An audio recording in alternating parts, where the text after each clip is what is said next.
ඔබ මේ මොහොතේ මේ වීඩියෝව නරඹමින් ඉන්නවා. ඔබට හිතෙනවා මේක බලන්න තීරණය කළේ මමයි. නමුත් ඔබට ඒ තීරණය ගැන හැඟීමක් එන්නත් කලින් ඔබේ මොළය ඒ තීරණය අරගෙන ඉවරයි කියලා විද්‍යාව පෙන්වා දෙනවා. මේක අපිට ඇසීමට තරමක් අමුතුයි.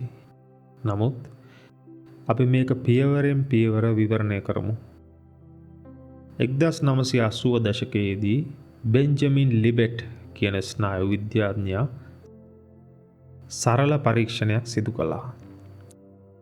ඔහු මිනිසුන්ට කිව්වා බොත්තම් ස්විච් ඔවුන්ට ලබා දීලා ඔබට අවශ්‍ය ඕනෑම වෙලාවක මේ බොත්තම ඔබන්න.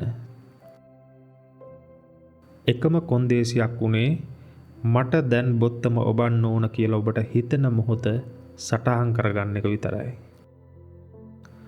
මොළයේ ක්‍රියාකාරීත්වය මනින EEG යන්ත්‍රය හරහා මේ බෙන්ජමින් ලිබෙට් දුටුවේ පුදුම දෙයක්. බොත්තම ඔබන්න තීරණය කළා යයි දැනෙන්නට මිලි තප්පර 300කට පමණ පෙර සිටම මොළයේ ක්‍රියාකාරීත්වය ආරම්භ වෙලා තිබුණේ. ඒ කියන්නේ තීරණය ගන්නේ මොළයයි. ඉන්පසුවයි මම තීරණය කළා කියන හැඟීම පැන නගින්නේ. අපි මෙහෙම සිදුවීමක් හිතමු. කෙනෙක් ඔබට පණිවිඩයක් කියවනවා. ඔබට කේන්ති යන වචනයක් එහි තිබෙනවා. තප්පරයක් ඇතුළත ඔබ ඊට පිළිතුරක් යතුරු ලියනය හරහා කරනවා. ඒකේ යවනවා. තප්පර 5කට පස්සේ ඔබට හිතෙනවා අපරාධෙ මම එහෙම කිව්වේ. එහෙම උත්තරයක් දෙන්න ඕනේ නෑනේ ඒක. මට මග අරින්න තිබුණානේ. මෙතන තියෙන ප්‍රශ්නය පිළිතුරු යවපු මම කවුද? දැන් පසුතැවෙන මම කවුද? මේ දෙන්නම එකම මමද? නැත්නම් මේක මොළයේ සිදුවන වෙනස් ක්‍රියාවලි දෙකක්ද? ඔබ ගඟක් දිහා බලා ඉඳලා තියනවාද? ගඟේ වතුර වේගයෙන් ගලා යනකොට එක තැනක සුලියක් හැදෙනවා. අපි කියනවා මේක සුලියක්. නමුත් සුලිය කියන්නේ වතුරට අමතරව තියෙන වෙනමම පැවැත්මක්ද? නැත. ඒක හුදෙක් වතුරේ හැඩ ගැසුණු රටාවක්. ඒ වගේම මොළයේ ස්නායු ක්‍රියාකාරීත්වය, දත්ත හුවමාරු වීම, විද්‍යුත් රසායනික ප්‍රවාහ මේ සියල්ල එකට ගැටෙද්දී මම තීරණය කරනවා කියන සුලියක් මතුවෙනවා. අපි ඒකට නමක් දෙනවා නිරීක්ෂකයා. ඔබට කවදා හරි මෙහෙම වෙලා තිබෙනවද? ඔබ යම් කෙනෙක් ගැන සිතමින් සිටිනවා. හදිසියෙම ඔහු ඔබට ඇමතුමක් ගන්නවා. ඔබ කියනවා හරි පුදුමයි. මම මේ හිතුව විතරයි ඔබ ගැන. මෙන්න ඇමතුමක් ආවා. මේක නම් අදහා ගැනීමට නොහැකි. නමුත් ඇත්තටම වෙන්නේ මෙන්න මේකයි. ඔබේ මොළය මේ සිදුවීම් දෙක අතර රටාවක් හඳුනා ගන්නවා. ඒ හම්බු සිදුවීමට අර්ථයක් ආරෝපණය කරනවා. ඉන්පසු මම කලින්ම හිතුවා කියන නිරීක්ෂකයා නිර්මාණය කරනවා. මෙම නිරීක්ෂකයා කියන්නේ සිදුවීමක් වුණාට පස්සේ ඒක විස්තර කරන කතන්දරකාරයෙක් වෙන්න පුළුවන්. එසේනම් මේ ස්නායු ක්‍රියාවලිය දිහා බලාගෙන ඉන්නවා යයි ඔබට දැනෙන අර අභ්‍යන්තර නිරීක්ෂකයා කවුද? ඔබේ මොළයෙන් ස්වාධීන වූ වෙනමම පැවැත්මක්ද? නැත්නම් මොළයෙන් මතුවන රටාවක්ද? දැන් ඔබ මොහොතක් ඔබේ ඇස් වසාගෙන මනසට එන එක සිතුවිල්ලක් දිහා බලන්න. සිතුවිල්ලක් එනවා. ඊට පස්සේ මම මේක දිහා බලනවා කියන තවත් සිතුවිල්ලක් එනවා. ඉතින් මේ නිරීක්ෂකයා කියන්නේ සිතුවිලි වලට වඩා වෙනස් ස්ථාවර ආත්ම ස්වභාවයක්ද? නැත්නම් තවත් සිතුවිල්ලක්ම පමණක්ද? ඔබට තීරණ ගන්නවා යයි දැනෙනවා. නමුත් ඔබ තීරණය කරනවාද නැත්නම් ඔබයයි කියා ගන්නා සුලිය ඇතුළත තීරණ ඉබේ මතුවනවාද පොඩ්ඩක් කල්පනා කරලා බලන්න. අපි සාමාන්‍යයෙන් හිතන්නේ මෙහෙමයි. මෙය නිසා එය නිසා තවත් දෙයක්. හරියට සරල දාමයක් වගේ. නමුත් ජීවිතය එතරම් සරලද? ඔබ විභාගයක් අසමත් වුණා යයි සිතමු. ඔබ කියනවා මම පාඩම් කළේ නැති නිසායි අසමත් වුණේ. නමුත් ඔබ පාඩම් නොකළේ ඇයි? හිත එකඟ නැති නිසාද? පවුලේ ගැටලු තිබුණු නිසාද? හොඳට නිින්දක් නොලැබුණු නිසාද? කාලයක් පුරා පැවති කම්මැලි බව නිසාද? ප්‍රතිඵලය එකයි. නමුත් හේතුව එකක්ද නැත. හේතු ගණනාවක් එකට බැඳී පවතිනවා. අපි හිතනවා මම මෙහෙම තීරණය කළා කියලා. නමුත් ඔබ අද මෙතන ඉන්නවා කියන එක අවුරුදු ගණනාවක් පුරා ගොඩනැගුණු හේතු ගණනාවක එකතුවක්. ඔබ ඉපදුනේ කොහේද? ඔබේ දෙමාපියන් කවුද? ඔබට මුලින්ම ඇසුණු වචනය කුමක්ද? ඔබට මුලින්ම ලැබුණු ප්‍රේමය කුමක්ද? ඔබට මුලින්ම දැනුණු බය මොකක්ද? මේ හැම දෙයක්ම ඔබේ අද දවස හැඩගස්වලා තියෙන්නේ. ඔබට කවදා හරි බස් එක මග ඇරිලා තිබෙනවාද? ඔබ පරක්කු වුණා, බස් එක ගියා, ඔබ වෙනත් බස් එකක නැග්ගා. එහිදී ඔබට විශේෂ කෙනෙක් හමු වුණා.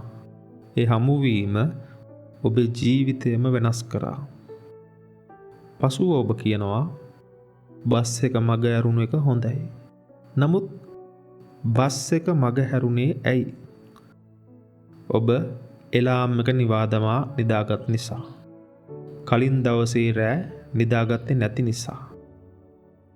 මනසට වෙහෙසක් දැනුණු නිසා. එකම ප්‍රතිඵලයක්. නමුත් හේතුව එකක්ද නැත. එය සම්පූර්ණ වියමනක්. ඔබ කියනවා මට ඉක්මනට කේන්ති යනවා. ඒක ඔබේ සහජ ලක්ෂණයක්ද? ඔබ උපතින්ම එහෙමද? නැත්නම් අවුරුදු ගණනාවක් පුරා පුරුදු වූ ප්‍රතික්‍රියා, බලවත් වූ ස්නායු මාර්ග, අලුත් වටයන් එකතු වෙලා හැදුණු රටාවක්ද? ඔබ කේන්තිකාරයෙක් නෙවෙයි. ඔබ කියන්නේ කේන්තිය පුනරාවර්තනය වී ස්ථාවර වූ පද්ධතියක්. අපි ලෝකය දිහා බලද්දී කිසිම සිදුවීමක් හුදකලා නැත. සියල්ල හේතුඵල දාමයන්ට බැඳී පවතිනවා. අනාගතය අහඹු නෙවෙයි. සියල්ල හේතු මත රඳා පවතිනවා. නමුත් අපිට එය සම්පූර්ණයෙන්ම පුරෝකථනය කිරීමට නොහැකි. ඒ නිසා ඒක අවුලක් වගේ පේනවා. නමුත් ඒක අවුලක් නෙවෙයි. ඒක අපිට නොපෙනෙන අතිශය සංකීර්ණ වියමනක්. එසේනම් ඔබ ඔය කියන මම, ඔබේ තීරණ, ඔබේ කේන්තිය, ඔබේ ප්‍රේමය මේ කිසිවක් සරල දාමයක් නොවේ. ඒක අතිශය සංකීර්ණ හේතුඵල වියමනක්. එහෙමනම් ඒ වියමන මැද ස්ථාවර වූ, ස්වාධීන වූ, වෙනම පවතින මම කියා කෙනෙක් කොහෙද ඉන්නේ? අපි දැන් තේරුම් ගත්තා සියල්ල හේතුවලට බැඳිලා පවතින වියමනක් බව. දැන් තවත් පියවරක් ඉදිරියට ගියොත් අපි සාමාන්‍යයෙන් හිතනවා හැම දෙයකටම තමන්ගේ වූ ස්වාධීන ස්වභාවයක් තිබෙනවා කියලා. මේ පුටුව පුටුවක්. මේ ගස ගසක්. මේ මම. ඒක ස්ථාවරයි. ඒක නිශ්චිතයි. ඒක වෙනස් නොවන හරයක් කියයි අපි හිතනවා. නමුත් ඇත්තටම එහෙමද? ඔබට කෙනෙක් කියනවා ඔයා හරිම හොඳ මිනිස්සෙක්. ඔබට සතුටක් දැනෙනවා. ඊළඟට තවත් කෙනෙක් කියනවා ඔබ හරිම ආත්මාර්ථකාමියෙක්. එකම ඔබ හොඳද නරකද? නැත්නම් ඔබ සාපේක්ෂද? ඔබේ හොඳකම අනික් කෙනා සමග ඇති සම්බන්ධතාවයට සාපේක්ෂයි. ඔබේ නරකකම තවත් සම්බන්ධතාවයක ප්‍රතිඵලයක්. එමනම් ස්වාධීන හරයක් කොහෙද තියෙන්නේ? අපි හිතනවා අංශුවක් කියන්නේ තනිවම පවතින කුඩා වස්තුවක් කියලා. නමුත් භෞතික විද්‍යාවේ නවතම අවබෝධය කියන්නේ අංශුවක ගුණාංග පවතින්නේ එය තනිව පවතින නිසා නොවේය. එය සම්බන්ධ වන දෙයට සාපේක්ෂව පමණි. උදාහරණයක් ලෙස ඔබේ උස. ඔබේ උස අඩි 5යි අඟල් 8යි කියලා හිතමු.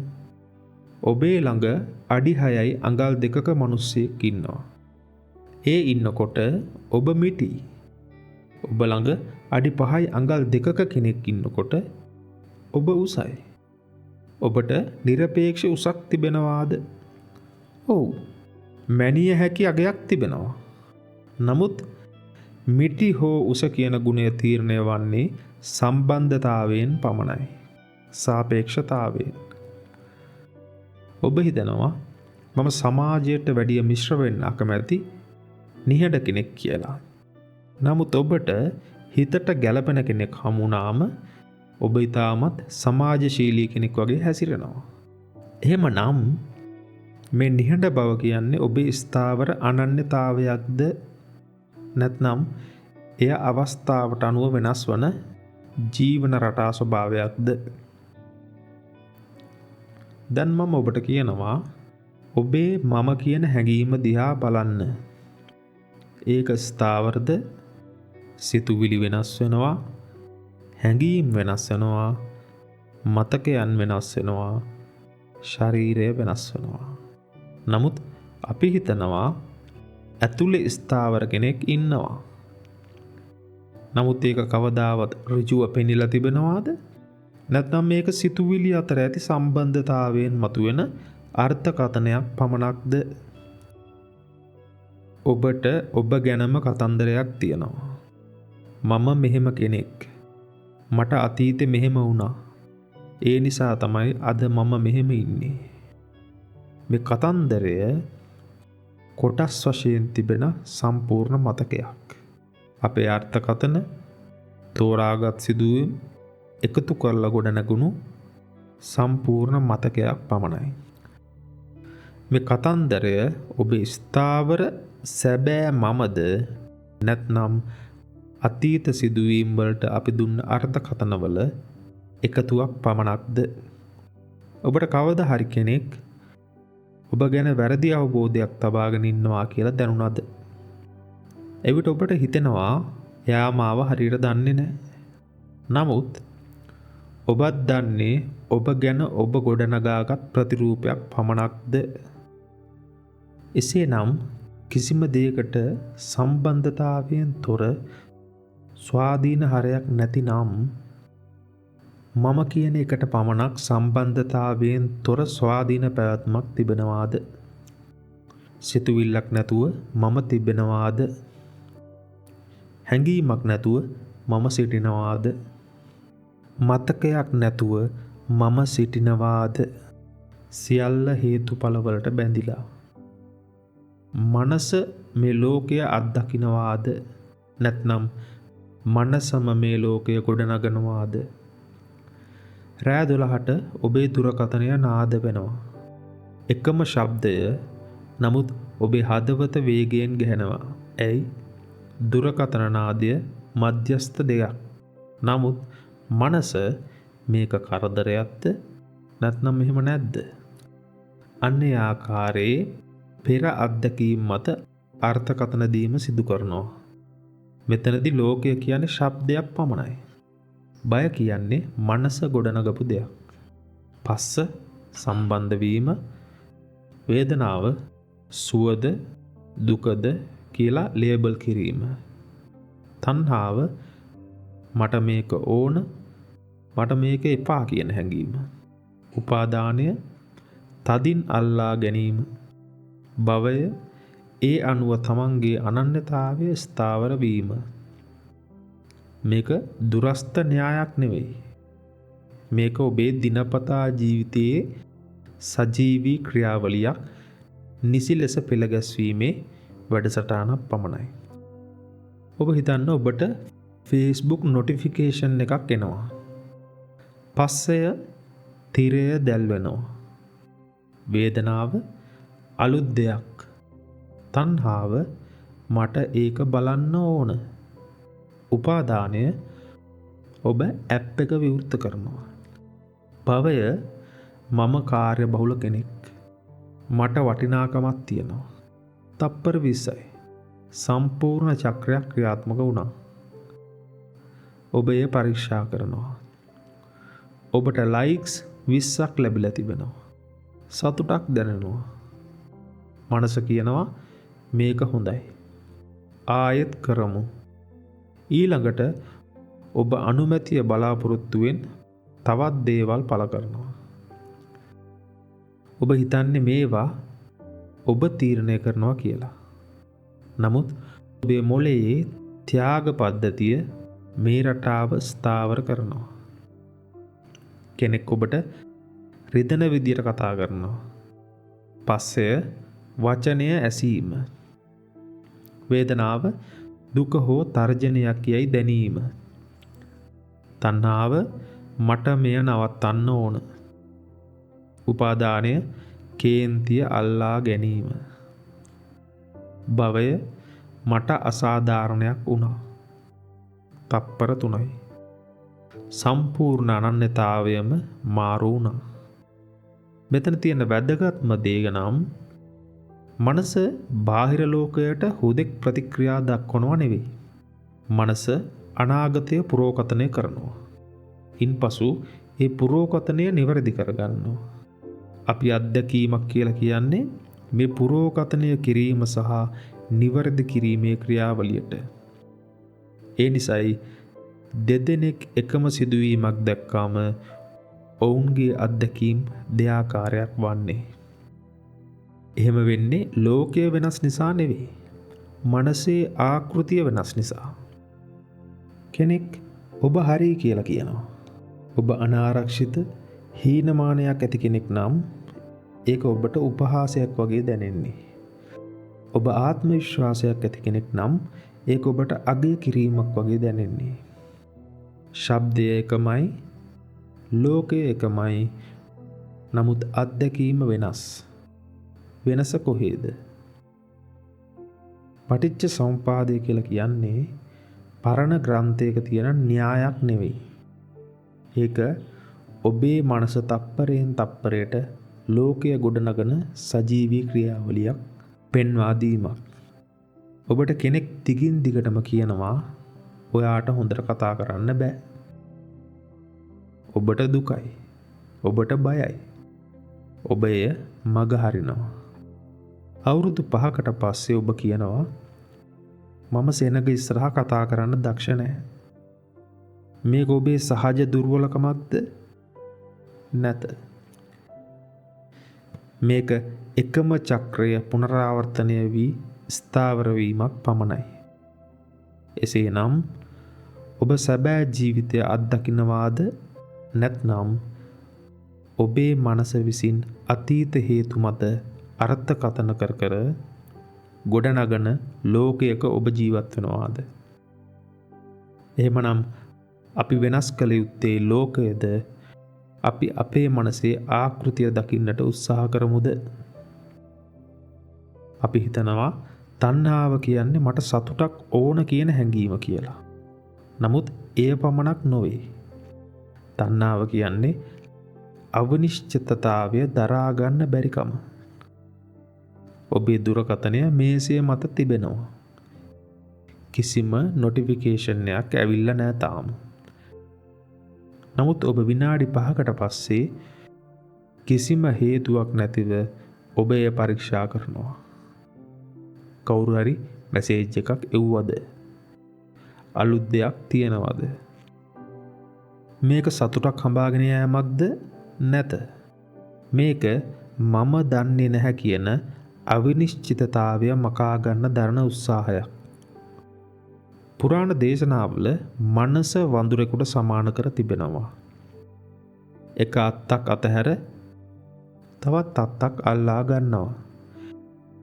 නමුත් මේ අතු කියන්නේ බාහිර වස්තුන් පමණක් නෙවෙයි. මේ අතු කියන්නේ සිතුවිලි, හැඟීම්, මතකයන්, අනාගත කල්පනාවන්.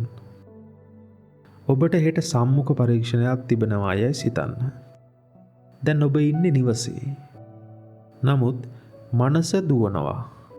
ඔබ අසමත් වුණොත්, ඔවුන් මට අකමැති වුණොත්, මට කරුණු අමතක වුණොත්, ශරීරය තියෙන්නේ මෙතන.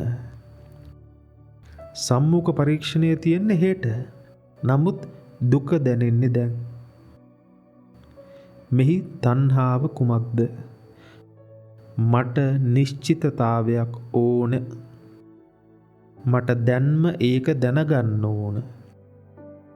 නමුත් දැනගන්න බෑ. ඒ නිසා මේ චක්‍රය දිගටම කැරකෙනවා.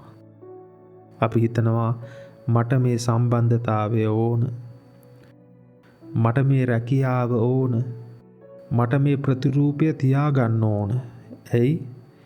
ඒක නැති වුණොත් ඇති වෙන්නේ අවිනිශ්චිතතාවය නිසා. අනන්‍යතාවය බිඳ වැටෙනවා. අපි දේවල් තදින් අල්ලගන්නේ සතුටට වඩා අවිනිශ්චිතතාවය අඩු කරගන්න. නමුත් අල්ලන තරමට අපිට බිය වැඩි වෙනවා. ඔබට විභාග ප්‍රතිඵලය එන්න තියෙනවා කියලා හිතමු. ඔබ දිගින් දිගටම වෙබ්සයිට් එකට ගිහිල්ලා ඒක රීෆ්‍රෙෂ් කර කර බල සිටිනවා. නමුත් ප්‍රතිඵලය වෙනස් වෙනවද? නැත. ඔබට හිතෙන්නේ මම දිගින් දිගටම බැලුවොත් මට පාලනයක් තියෙනවා කියලා. ඒ පාලනය කියන්නේ මායාවක් පමණයි. තණ්හාව කියන්නේ සතුට හඹා යාම පමණක් නෙවෙයි. තණ්හාව කියන්නේ අවිනිශ්චිතතාවය අඩු කරන්න දරන අල්ලා ගැනීමේ උත්සාහයක්. නමුත් ජීවිතයම අවිනිශ්චිතයි. ඒ නිසා තණ්හාව තවත් භවයක්, තවත් අනන්‍යතාවයක්, තවත් නිමක් නැති චක්‍රයක් නිර්මාණය කරනවා. ඔබට ඇස් වසාගෙන මේ මොහොතේ කිසිවක් අල්ලන්නේ නැතුව සිටින්න පුළුවන්ද? දුරකථනය පරීක්ෂා කරන්නේ නැතුව, හෙට ගැන හිතන්නේ නැතුව, අතීතය නිවැරදි කරන්න හදන්නේ නැතුව, අල්ලා ගැනීමෙන් තොරව මනසට පවතින්න පුළුවන්ද? වඳුරට අතු නැති වුණාම ඌට බියක් දැනෙනවා. මනසට අල්ලන්න දේ නැති වුණාම ඒකටත් බියක් දැනෙනවා. බය අත්දකින්නවත් අල්ලන්න කෙනෙක්වත් ඇත්තටම එතන ඉන්නවද? මම කියන්නේ ස්ථාවර පැවැත්මක් නෙවෙයි. සියල්ල හේතුඵල වියමනක්. මනස ලෝකය ගොඩනගනවා. තණ්හාව කියන්නේ අවිනිශ්චිතතාවයට දක්වන ප්‍රතිචාරයක්. දැන් ප්‍රශ්නය, මෙම චක්‍රය, මෙම ලූප් එක නවත්තන්න පුළුවන්ද? ස්පර්ශය කියන්නේ සම්බන්ධ වීම, වේදනාව කියන්නේ ලේබල් කිරීම, තණ්හාව කියන්නේ මට මේක ඕන, මට මේක එපා. උපාදානය අල්ලා ගැනීම, භවය අනන්‍යතාවයක් ගොඩනැගීම. ඔබට නුරුස්සන වචනයක් ඇහුනම තප්පර 2ක් ඇතුළත ඔබ අපහාසයට ලක්වුණ කෙනෙක් වෙලා ඉවරයි. ඔබ රිය පදවමින් ඉන්නවා. කෙනෙක් හදිසියෙම ඔබේ වාහනයට ඉදිරියෙන් හරවනවා. සංඥාව මොකද්ද? බ්‍රේක් ලයිට් එක. වේදනාව කේන්තිය. තණ්හාව මේක වැරදි, එයාට පාඩමක් උගන්වන්න ඕන. උපාදානය හෝන් එක ගැසීම, කෑ ගැසීම. භවය මට අසාධාරණයක් වුණා. සම්පූර්ණ අනන්‍යතාවයම මාරුවීමට ගත වුණේ තප්පර 3යි. දැන් හිතන්න සංඥාව එනවා. නමුත් ඔබ තප්පරයක් නවතිනවා. ඔබ සිතනවා නෙවෙයි. ඔබ හුදෙක් නිරීක්ෂණය කරනවා. කේන්තියක් එනවා. ඒක මගේ කේන්තිය කියලා ලේබල් කරන්න කලින් ඔබ එය දැකලා ඉන්නවා. මෙතනදී චක්‍රය සම්පූර්ණ වන්නේ නැත.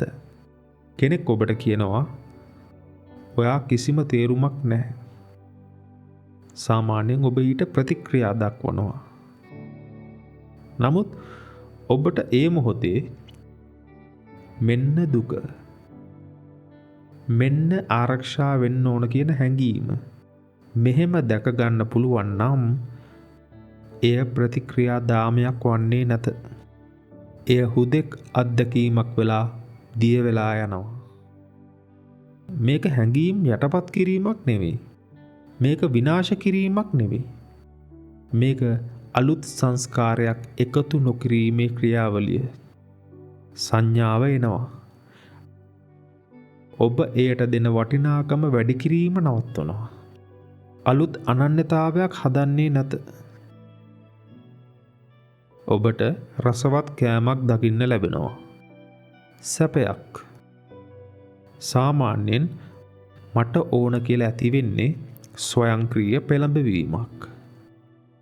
නමුත් ඔබට එය දකින්නට පුළුවන් නම් මෙන්න රසය, මෙන්න ආකර්ෂණය, මෙන්න අල්ලගන්න ඕන කියන හැඟීම.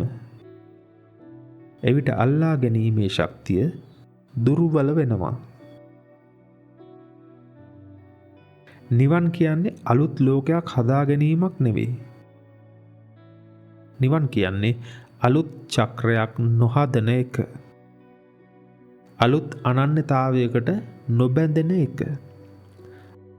අලුත් ප්‍රපංචයක් එකතු නොකිරීම. දැන් ඔබ ඇස්වසාගෙන මනසට එන සිතුවිල්ලක් දිහා බලන්න. ඒක හොඳද නරකද කියන්න යන්න එපා. ඒක හුදෙක් සිතුවිල්ලක් පමණයි. ඒක එනවා, ඒක යනවා. ඔබට එය අයිති කරගන්න අවශ්‍ය නැත. ඒක යටපත් කරන්න අවශ්‍ය නැත. ඒක යාවත් කාලීන කරන්න අවශ්‍ය නැත. අන්න එතනදී චක්‍රය නවතිනවා. සිහිය, මයින්ඩ්ෆුල්නස් කියන්නේ මනසේ විශේෂ හැකියාවක් නෙවෙයි.